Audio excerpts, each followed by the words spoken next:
Ella pensó que estaba comprando un motel abandonado por solo 1,000 pesos. Pero lo que Meline Cooper realmente compró fue una bóveda oculta de corrupción, un secreto enterrado detrás de la habitación 3, protegido por el silencio y vinculado a nombres poderosos que nadie se atrevía a pronunciar en voz alta. ¿Cómo descubrió un mecánico de un pequeño pueblo una conspiración que involucraba niñas desaparecidas, registros falsificados y reuniones secretas dentro de un motel abandonado? Pero antes de profundizar en el tema, cuéntanos desde dónde estás mirando. Nos encanta ver a nuestra familia global en los comentarios. Empecemos. Meline Cooper no era la típica soñadora inmobiliaria. Tenía suciedad debajo de las uñas, callos en las palmas de las manos y una veta rebelde que podía ahuyentar los truenos. Criada por su tío en las ventosas llanuras de Wyoming, aprendió a reconstruir cosas rotas antes de aprender a trenzar su propio cabello. Meline no heredó mucho, solo una camioneta con más óxido que pintura y la creencia de que si algo se estropeaba, uno se arremangaba y lo arreglaba. Entonces, cuando vio un anuncio en línea de un motel de carretera abandonado en las afueras de Asbluff, un pueblo casi olvidado escondido entre campos de maíz y silencio, no lo pasó por alto. 10 habitaciones, un letrero de neón roto, 2 acres de pavimento agrietado, todo para 1,000 niños pequeños. Los lugareños murmuraban al respecto, decían que estaba maldito y que quien compraba la linterna azul no se quedaba mucho tiempo. Pero Meline tenía curiosidad y lo compró. Efectivo, sin preguntas.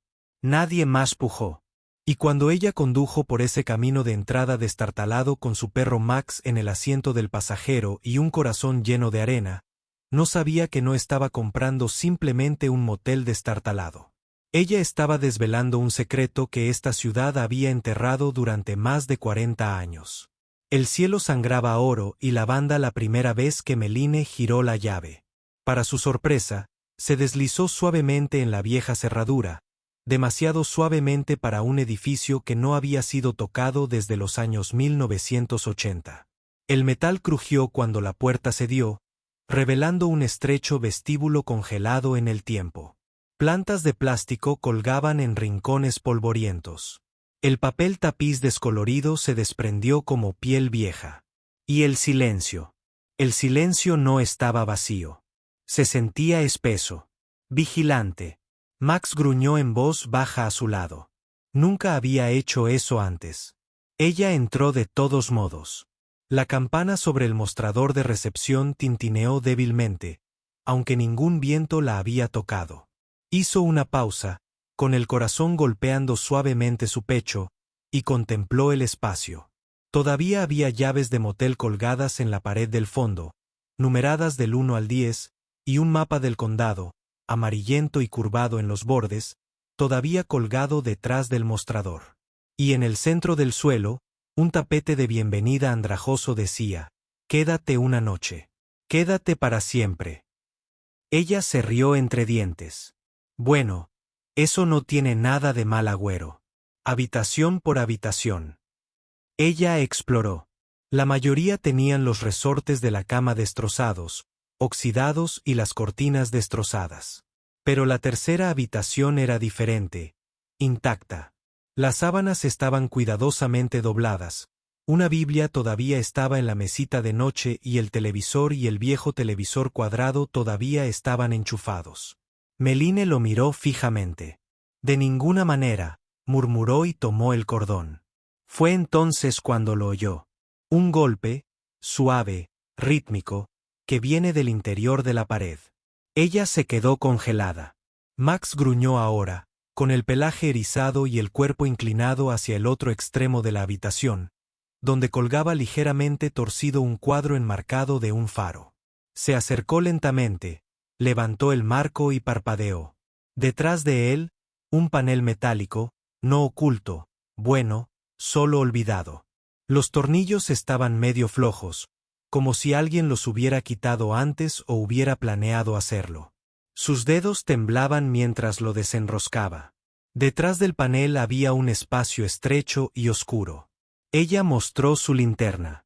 Allí dentro, encajada entre el aislamiento y la madera podrida, Había una caja de madera vieja, sellada con una correa de cuero y una hebilla de latón deslustrado. Lo sacó con cuidado, como si manejara una reliquia. De regreso al vestíbulo, desabrochó la correa y la abrió. Dentro había fotografías en blanco y negro, cartas dobladas y un cuaderno encuadernado en cuero con las palabras propiedad para no desechar, escritas en tinta roja en el frente. Ella lo abrió. Lo que encontró no tenía sentido. Nombres, docenas de ellos. Fechas, asignaciones de habitaciones, pagos en efectivo, junto a notas como no hablar con el huésped, juez local. Habitación 5, 3 noches. Solo efectivo. Cámara tapada. La chica nunca se fue. Le dijeron que se encargara. A Meline se le erizó la piel. Pasó las páginas. Una página titulada Mayo de 1982, Operación Casa Silenciosa. Describía reuniones fuera de horario, huéspedes que llegaban con maletines, habitaciones desocupadas sin papeleo. Y entonces lo vio. El sheriff Clayton Reeve, el senador estatal Graham Bell, la jueza Ellen Monroe, todos relacionados con la misma fecha, la misma habitación, la habitación 3. Se le cortó la respiración. No eran huéspedes. Eran cómplices. Cogió una de las cartas. La tinta se había desvanecido, pero aún podía leerla. Si alguna vez ocurre algo, si se vende el motel, destruyan esta caja. Nadie debe relacionar las desapariciones con la linterna azul. Meline la leyó de nuevo. Desapariciones. Buscó en internet esa noche. Noticias locales de los 8. Tardó horas, pero finalmente lo encontró. 3 desaparecidos. Personas, todas vistas por última vez en Asbluff, todas en un lapso de 3 semanas en 1982. Supuestamente todas se alojaron en el motel Blue Lantern. Sin seguimiento, sin sospechosos, sin pruebas, solo silencio. Se sentó sola en el polvoriento vestíbulo, con los dedos aún sobre la caja, su mente dando vueltas. ¿Por qué nadie hablaba de esto? ¿Por qué nadie se había presentado? Y entonces lo entendió. Nunca vendieron este lugar. Nadie se atrevió a comprarlo. La gente del pueblo se había mantenido alejada, no porque estuviera embrujado, sino porque contenía la verdad. Y la verdad, en pueblos pequeños gobernados por gente poderosa, era mucho más aterradora que los fantasmas. Meline se recostó contra la pared, mirando las tejas manchadas del techo. Había venido aquí pensando que había comprado una casa para reformar. En cambio, había comprado una cápsula del tiempo, una bóveda, un testigo. Y ahora sabía demasiado. Meline no durmió esa noche. No pudo. Cada crujido en el suelo sonaba como pasos. Cada ráfaga de viento de la pradera azotando en las persianas se sentían como aliento en la nuca. Se quedó en el vestíbulo, con las luces apagadas, la linterna y Max a su lado, con la mirada fija en la habitación 3. No ocurrió nada hasta poco antes del amanecer. Un coche a lo lejos, el motor rugiendo sobre la grava. Se agachó detrás del escritorio, con el corazón latiéndole con fuerza. El vehículo se detuvo frente al motel. Un sedán negro, con las ventanas tintadas y sin matrícula. El conductor no salió. No se movió. Simplemente se quedó allí sentado, observando. Meline esperó, respirando con dificultad, hasta que el amanecer pintó el cielo de naranja y ceniza. Cuando el coche finalmente dio marcha atrás por el camino de entrada y desapareció, ella siguió sin levantarse. Esperó una hora más antes de levantarse. Max no había ladrado. Él también estaba asustado. Intentó convencerse de que no era nada, solo alguien perdido, alguien curioso. Pero en el fondo, lo sabía mejor. Alguien lo sabía. Esa mañana, regresó a la habitación 3. Necesitaba respuestas. Pruebas. Si este lugar se había usado para reuniones clandestinas, negocios turbios, o algo peor, tenía que haber algo más. Empezó a tocar en las paredes, buscando huecos, y allí estaba al otro lado, detrás del cabecero, un panel falso. Lo abrió. Detrás, un compartimento estrecho, apenas más ancho que una caja de zapatos.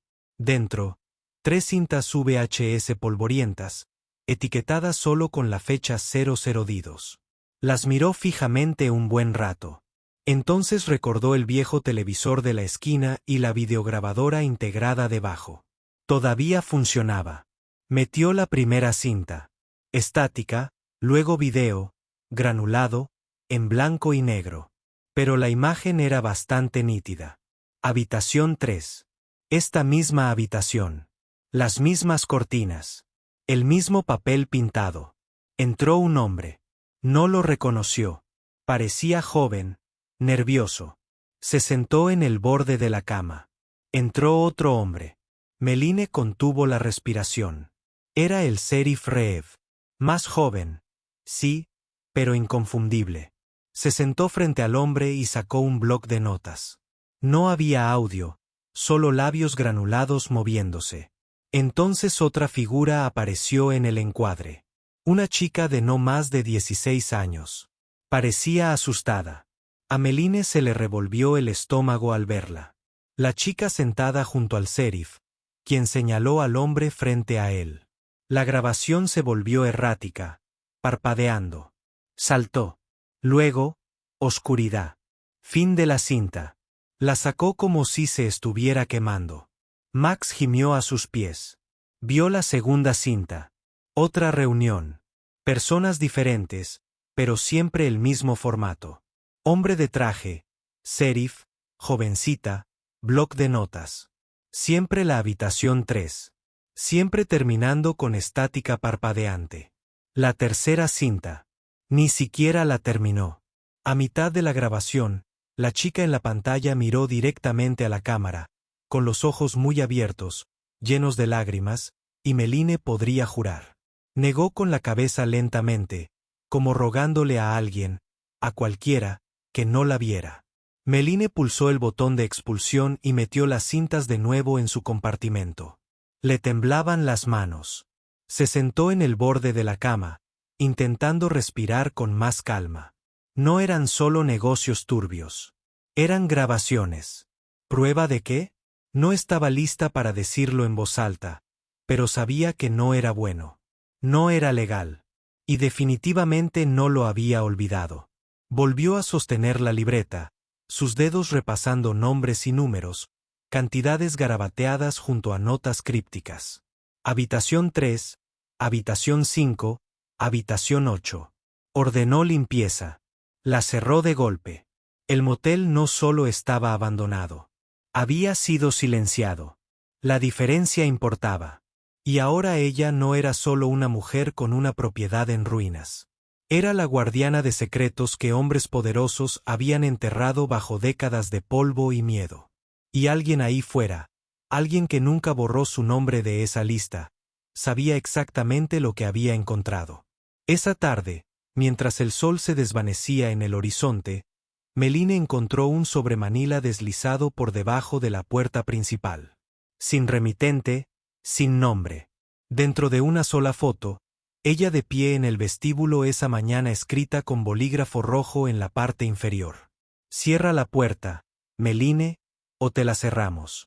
Se quedó paralizada un buen rato, mirando su propia imagen en letra granulada.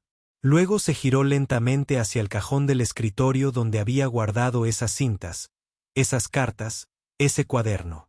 Lo sacó y empezó a hacer copias, escaneando cada página, duplicando cada imagen. Porque ahora no se trataba de curiosidad.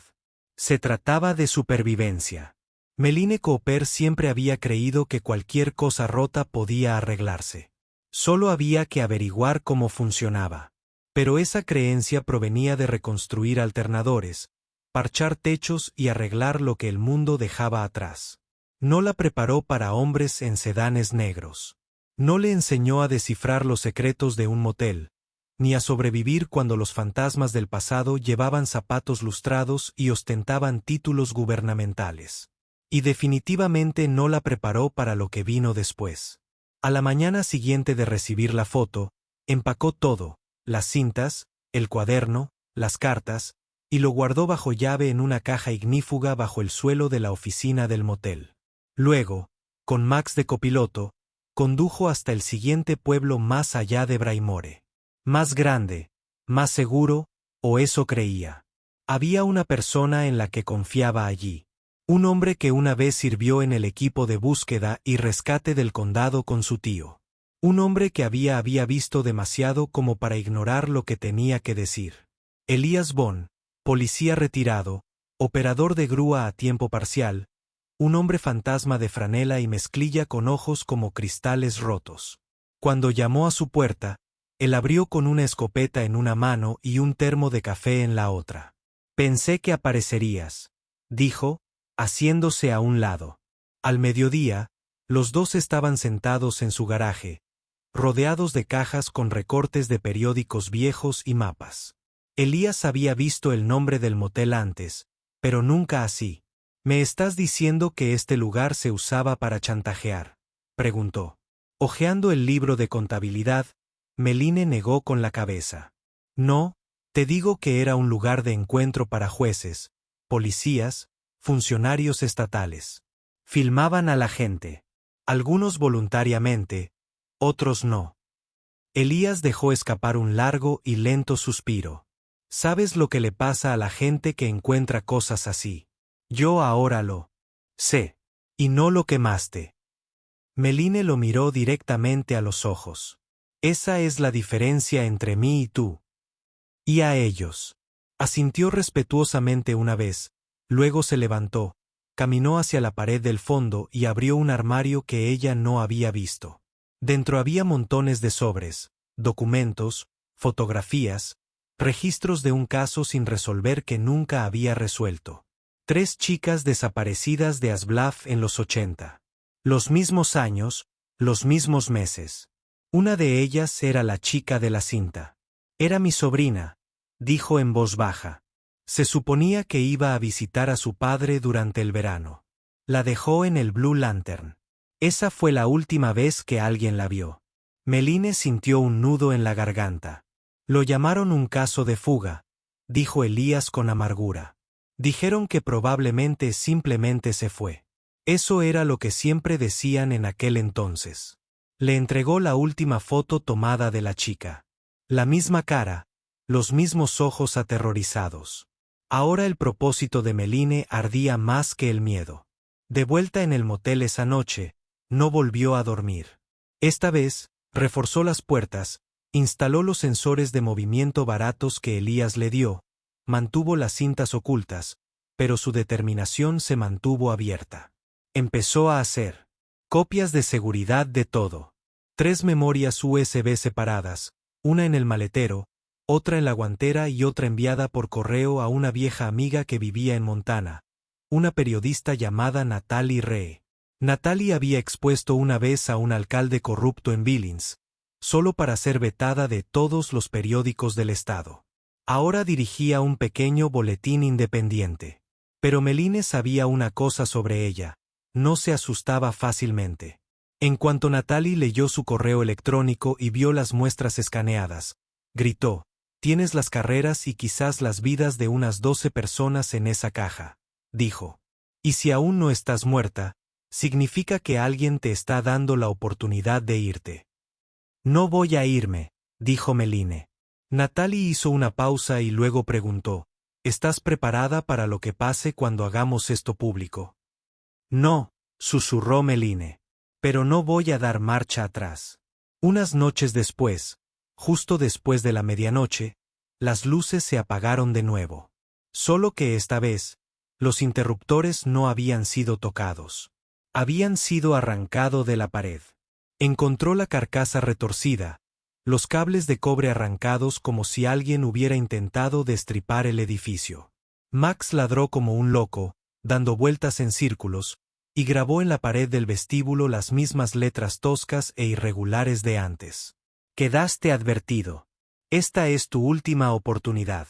Esa noche, Meline no lloró. Sacó del armario el viejo revólver de su abuelo y cargó todos los cartuchos. Luego se sentó en recepción a oscuras, mirando por la ventana rota, y esperó. Nadie vino esa noche, pero el miedo persistía, pesado, húmedo, como algo podrido bajo las tablas del suelo. Dejó de mirar su teléfono, dejó de mirar la carretera. Si iban a venir, vendrían. Pero entonces ocurrió algo inesperado. Al día siguiente, llamaron a su puerta. Una anciana estaba afuera. Manos arrugadas, espalda encorvada. Ojos claros llenos de historia. Le ofreció una carpeta. Mi esposo trabajaba en recepción aquí en el 82, susurró. Llevaba un libro de registro. Él lo sabía. Vio cosas y tuvo miedo.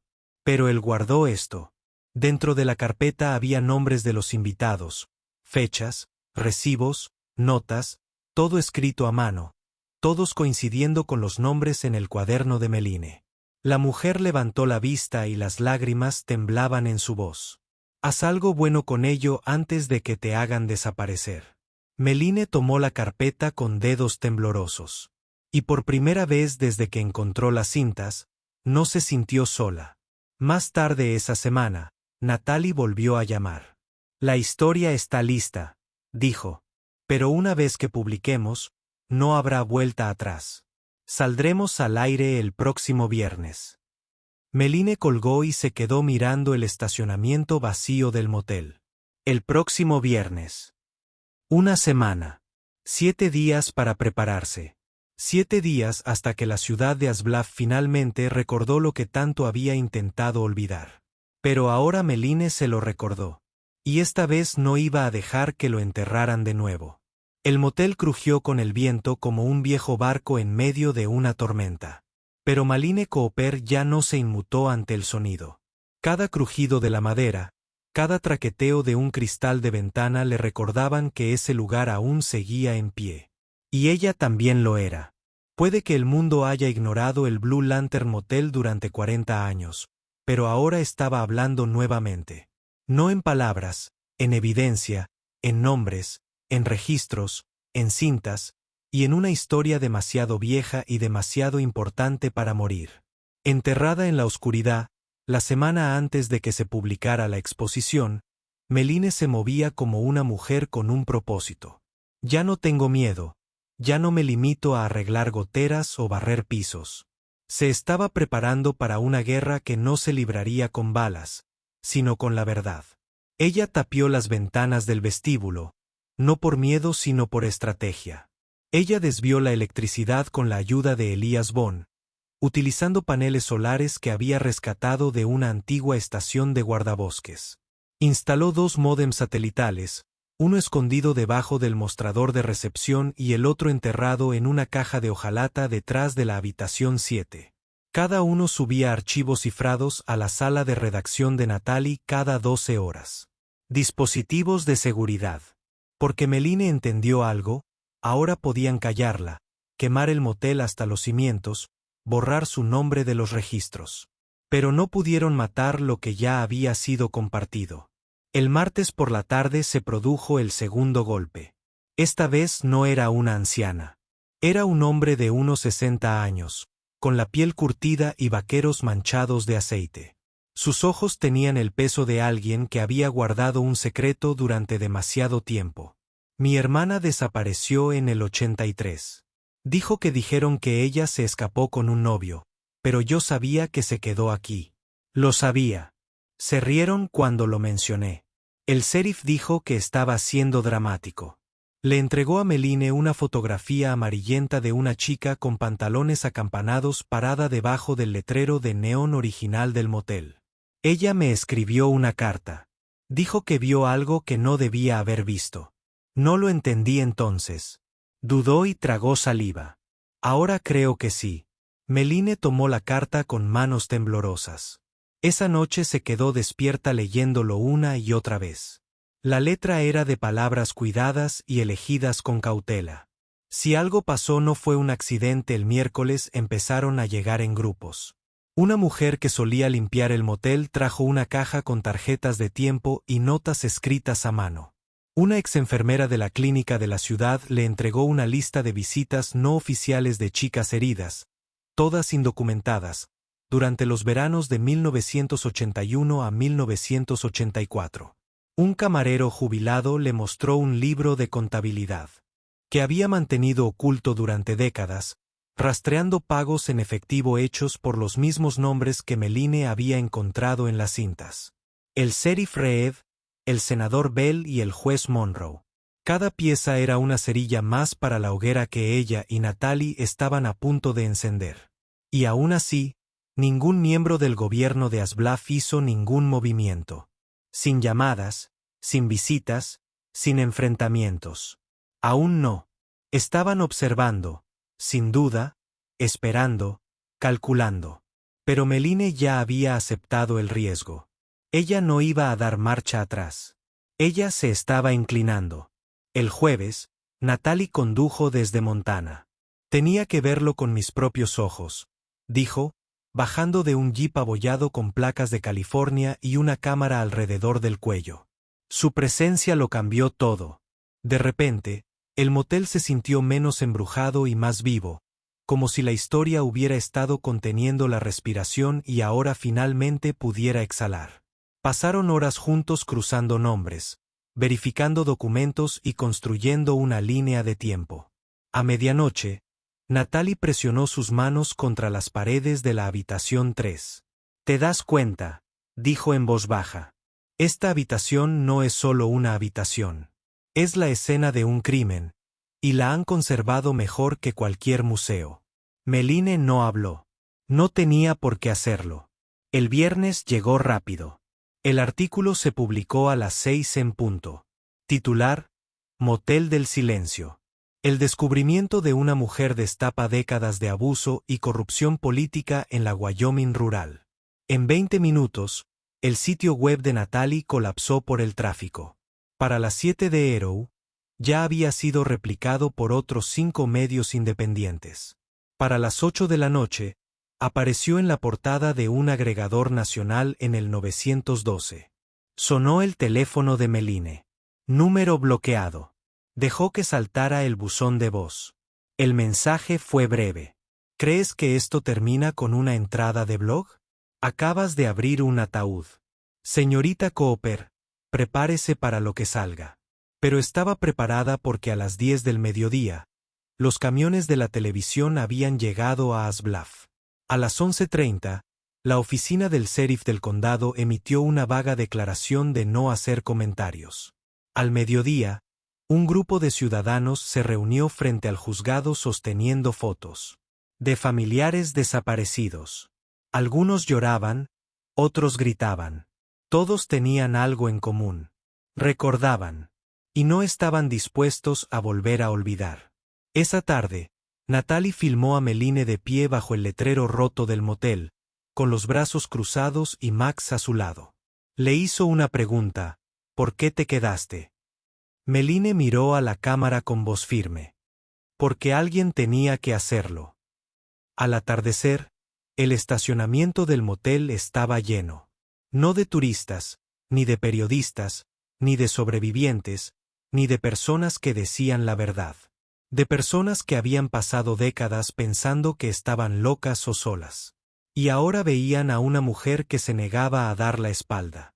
Una mujer que no solo compró un motel olvidado. Compró una segunda oportunidad para todos los que pensaban que la justicia nunca llegaría. Meline Cooper nunca pidió ser un símbolo. No quería las cámaras, los artículos ni los rumores que la seguían por los pasillos del supermercado local. No ansiaba titulares. No buscaba la justicia como un guerrero marchando a la batalla. Solo quería arreglar un lugar que había sido olvidado. Pero ahora ella fue la mujer que rompió el silencio de un pueblo y aprendió lo pesada que podía ser la verdad. En las semanas posteriores a la revelación, el motel se convirtió en algo completamente distinto. No era solo el lugar donde se destapaba la historia. Era el lugar donde la gente acudía para sentirse escuchada. Mujeres que no habían hablado en 30 años subían los escalones de la habitación 3, tocaban el pomo de la puerta y lloraban en silencio. Ancianos que antes se quedaban en silencio ahora traían cajas con cosas que no entendían. Archivos, llaves, casetes, esperando que alguien más lo hiciera. Meline los recibió a todos. No porque tuviera respuestas, sino porque entendía lo que se sentía cargar con algo demasiado pesado durante tanto tiempo sin nadie dispuesto a ayudarla. No vestía traje, no llevaba placa. Pero en esos momentos, con grasa aún bajo las uñas y el pelo recogido con un pañuelo suelto, era más fuerte que nadie en ese pueblo porque se quedó. Pero no fue fácil. Algunas noches, el teléfono seguía sonando a las 2.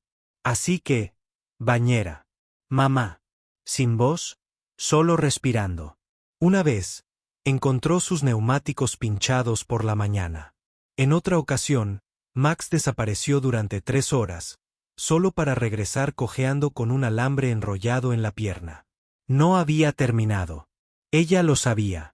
Todavía había gente en el pueblo, en el estado, tal vez gente de alquiler, que quería que se callara, que la veían no como una amenaza, sino como una grieta en la presa, y estaban aterrorizados por lo que pudiera salir a la luz.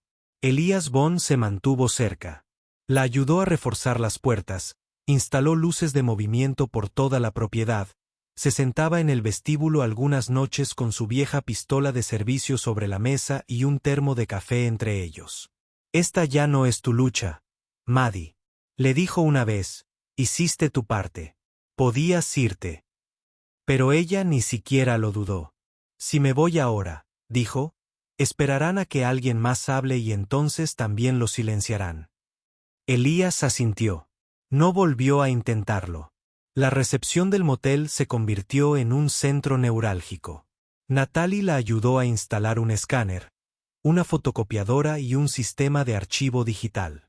Vinieron voluntarios de condados vecinos, abogados, estudiantes, bibliotecarios jubilados, incluso algunos policías fuera de servicio. Todos ofrecían discretamente su tiempo. Lo llamaban la sala de la linterna.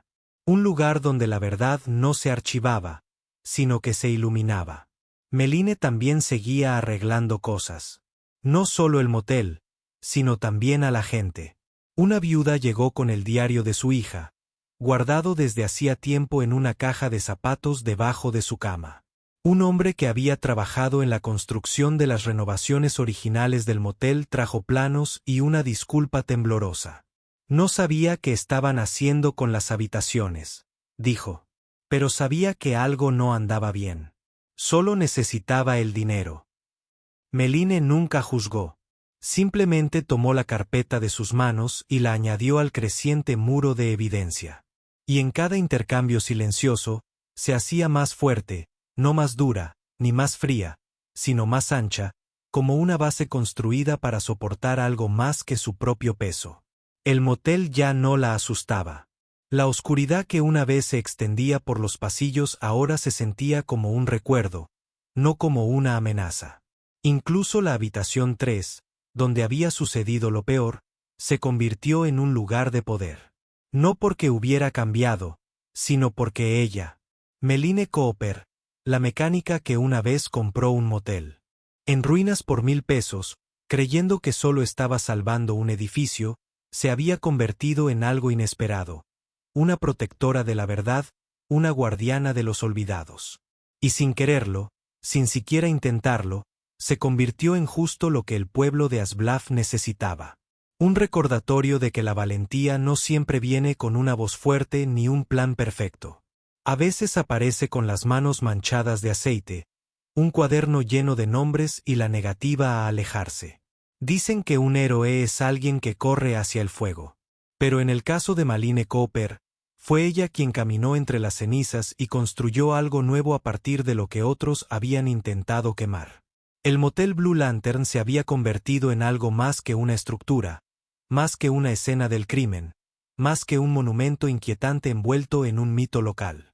Se había convertido en un faro, una luz para los silenciados, los despedidos, los olvidados.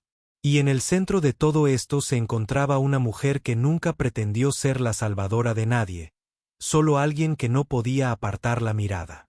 Los arrestos se produjeron lentamente en primero, como las primeras gotas de lluvia antes de una tormenta. El juez Monroe fue acusado formalmente de conspiración y obstrucción. Un gran jurado federal abrió una investigación exhaustiva sobre el departamento del sheriff durante los años de las desapariciones. 12 funcionarios estatales renunciaron a los pocos días de que el informe se transmitiera a nivel nacional. Y entonces llegó la mayor sorpresa de todas: un cuerpo encontrado enterrado detrás de la habitación 8, justo debajo de un derrumbe de hormigón. El informe forense decía que era una de las niñas desaparecidas. Meline no tenía palabras para describirlo, solo lágrimas. Permaneció en silencio junto a la cinta policial con Max a sus pies, con las manos apretadas alrededor del cuaderno que había iniciado todo. No necesitaba hablar. Ya había dicho suficiente. Pero el verdadero cambio llegó después. Pasaron las semanas. Los medios de comunicación siguieron adelante, pero la gente no. Las familias comenzaron a viajar de todo el estado, y a veces, de todo el país. Algunos trajeron flores, otros documentos viejos. Muchos solo trajeron dolor y la desesperada pregunta en sus ojos: ¿puedes ayudarme también? Y ella siempre respondía lo mismo: sí. Comencemos con tu historia. La tercera habitación se convirtió en un monumento conmemorativo. Iluminación tenue. Una sola silla en la esquina. Una pared donde los visitantes podían colgar nombres, fotos, cartas. La gente entraba en esa habitación de otra manera ahora, no con miedo, sino con reverencia, porque sabían que tras el papel pintado descascarillado y el techo agrietado, por fin se había descubierto una verdad. Meline nunca daba una rueda de prensa, nunca daba una entrevista más allá de la primera, pero seguía apareciendo. Cada mañana barría el porche, preparaba café en la cocina trasera, daba de comer a Max y luego abría la puerta principal con la misma llave de latón que le había abierto la vida a algo mucho más grande de lo que imaginaba. Un domingo por la tarde, mientras la luz dorada bañaba el terreno de grava, un adolescente llamó a su puerta. No dijo mucho, solo le entregó una nota doblada y se marchó. Con letra temblorosa. Mi madre era una de ellas. Nunca habló de ello, pero cuando vio tu historia, lloró por primera vez en años. Gracias por darle paz. Meline sostuvo la nota contra su pecho. Y por primera vez en mucho tiempo, sonrió de alegría, no solo alivio. Dentro de unos años, contarán esta historia de otra manera. La limpiarán para los libros de texto, romantizarán los detalles, tal vez incluso olviden su nombre. Pero la gente de Asbluff, quienes la vivieron, la recordarán por lo que realmente fue. No una heroína, ni una salvadora, sino una chispa. Una chispa obstinada, manchada de aceite, implacable que se negó a extinguirse, y al hacerlo, encendió un fuego que finalmente quemó generaciones de silencio. Una tarde, justo antes de que el sol se ocultara tras los campos de maíz, Meline se sentó en los escalones de entrada del motel, ahora renovado, recién pintado y rodeado de vida de nuevo. Los niños jugaban en el estacionamiento. Un mural florecía en la pared del fondo, pintado por sobrevivientes y voluntarios, que representaba linternas flotando en un cielo estrellado. Sostenía un diario en su regazo. No el viejo, sino uno nuevo. Páginas vacías, esperando más historias, más verdades, más nombres, porque ella sabía algo. Ahora, la justicia no vive en los tribunales. Vive en el coraje. Y a veces todo se necesita una mujer dispuesta a darlo todo. Cualquiera puede descubrir la verdad si es lo suficientemente terca para mantenerse en pie y lo suficientemente valiente para seguir cavando. Mientras el sol del atardecer proyectaba largas sombras sobre el terreno de grava del viejo motel Blue Lantern, Meline Cooper no buscó su caja de herramientas. Buscó un diario nuevo, no para documentar lo sucedido, sino para crear espacio para las historias que aún esperaban ser contadas. Esta vez no se trataba solo de ella. Pertenecía a cada chica a la que se le dijo que guardara silencio. A cada familia que fue manipulada para que guardara silencio. A cada pueblo donde los secretos se enconaban bajo el peso del poder. La mecánica engrasada que una vez compró un motel en ruinas por 1,000 pesos se había convertido en la mujer que ayudó a reconstruir una comunidad entera con solo coraje. La verdad y una puerta que se negó a dejar cerrada. Porque para Meline y para quienes ahora entran por esa puerta, la justicia nunca fue enterrada. Simplemente estaba esperando a que alguien cavara lo suficientemente profundo. Fin. A continuación, 2 historias más poderosas te esperan. Haz clic para seguir descubriendo la verdad con nosotros. Y no olvides suscribirte si crees que el silencio nunca estuvo destinado a ganar.